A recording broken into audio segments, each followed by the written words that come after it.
একটা না হয়েছে বন্ধুগণ, সাজনা পাতা শাক শব্দটা শুনলে কেমন যেন স্বাস্থ্য সচেতন একটা ভাব চলে আসে না? এই শাক এতটাই হেলদি, শাকের পাতারাও নিজেদের মধ্যে ফিস ফিস করে বলা বলি করে। দেখছিস আমার কতটা উপকারিতা, আমাদেরকে খেলে মানুষের সুগার প্রেশার সব পালাবে। তো প্রথমে আমার ছোট্ট ছাদ বাগান থেকে আমি সাজনা পাতা কতগুলো ছিঁড়ে নিলাম। এখন চলে যাব বাসাবসির কাছে। তবে মজার ব্যাপার হলো এই শাক রান্না করতে গেলে মনে হয় দুনিয়ার শাকের পাতার মধ্যে একটা যুদ্ধ শুরু হয়ে গেছে। প্রথমে পাতাগুলোকে ছিঁড়ে নেওয়া সে এক বিশাল ধৈর্যের পরীক্ষা। একটা একটা করে পাতা ছিঁড়তে ছিঁড়তে মনে হয় যেন এক গুপ্তধন খোঁজার মিশন চলছে। আর যদি তাড়াহুড়ো করেন তাহলে কাটি কুটি সব পাতে চলে আসবে, নাকি ভাতের প্লেটে চলে আসবে। তখন খাওয়ার সময় মনে হবে যেন বনভোজনে গেছেন আর ডালপালা খাচ্ছেন। তারপরে যখন সুন্দর করে পাশাপাশি শেষ হয়ে যাবে, তারপরে যে সেটা ভালো করে ধুয়ে পানিটা ঝরিয়ে নিতে হবে। তারপরে আসেন কাটার পালায়। ছোট ছোট করে কাটতে গিয়ে মনে হয় যেন একটা সুরক্ষা বাক্স বানাচ্ছেন।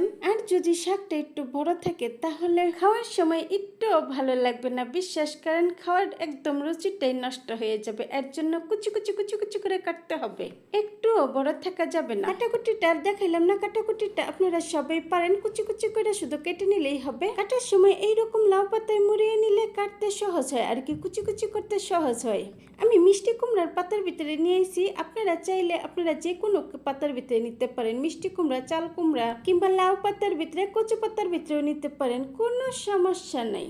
ঠিক এইরকম ভাবে মুড়াইয়া শুধু কুচি কুচি করে নিলেই হবে। এখন চলে যাবো সরাসরি চুলায় একটা কড়াইতে দিয়ে দিলাম শাকগুলো, তার সাথে দিয়ে দিলাম অল্প পরিমাণে লবণ। লবণটা দিয়ে একটু করে সিদ্ধ হয়ে নেব। সিদ্ধ করার সময় অবশ্যই খেয়াল রাখবেন যেন বেশি সিদ্ধ না হয়ে যায়, কালারটা যেন নষ্ট না হয়ে যায়, কালারটা একদম যেন সবুজ সবুজ থাকে। সবুজ সবুজ থাকলে শাকটা খেতে বেশি ভালো লাগে। সবুজ শাক সবজি যেটাই রান্না করেন না কেন, যদি সবুজ কালারটা ঠিক থাকে তাহলে যে কোনো কিছু রান্না আপনার কাছে খুবই ভালো লাগবে, অসাধারণ লাগবে, সুস্বাদু লাগবে।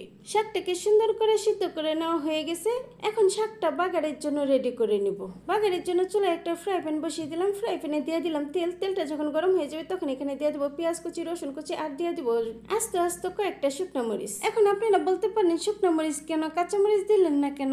আপনাদের জন্যই বলতেছি, শুনেন। শুকনো মরিচ দিয়ে যদি শাকের বাগার দেন তাহলে শুকনো মরিচের একটা ভাজা, একটা সুন্দর সুঘ্রাণ আছে না, এই সুন্দর সুঘ্রাণটা শাকের ভিতরে মিশে যাবে, আর তখন শাকটা খেতে আরো বেশি ভালো লাগবে। শুকনা মরিচ দিয়ে শাক ভাজা কখনো খেয়েছেন? না খেলে অবশ্যই একবার খেয়ে দেখবেন, ভীষণ ভালো লাগে। বিশ্বাস করেন বন্ধুগণ, যখন শুকনো মরিচ পেঁয়াজ গুলো ভাজা হয়ে যাবে তখন এখানে দিয়ে দিব শাকগুলো ঢেলে দিয়ে সুন্দর করে নাইড়া চেড়ে উল্টে পাল্টে কিছুক্ষণ ভাজা ভাজা করে নিব। নামানোর একদম লবণটা চেক করে নিব। যদি লবণটা ঠিক থাকে তাহলে তো থাকলে, আর যদি লবণটা ঠিক না থাকে লবণটা আর একটু দিয়ে নিব। দিয়ে নিয়ে সুন্দর করে একদম ভাজা ভাজা করে সুন্দর করে নামিয়ে গরম ভাতের সাথে গরম গরম পরিবেশন করব।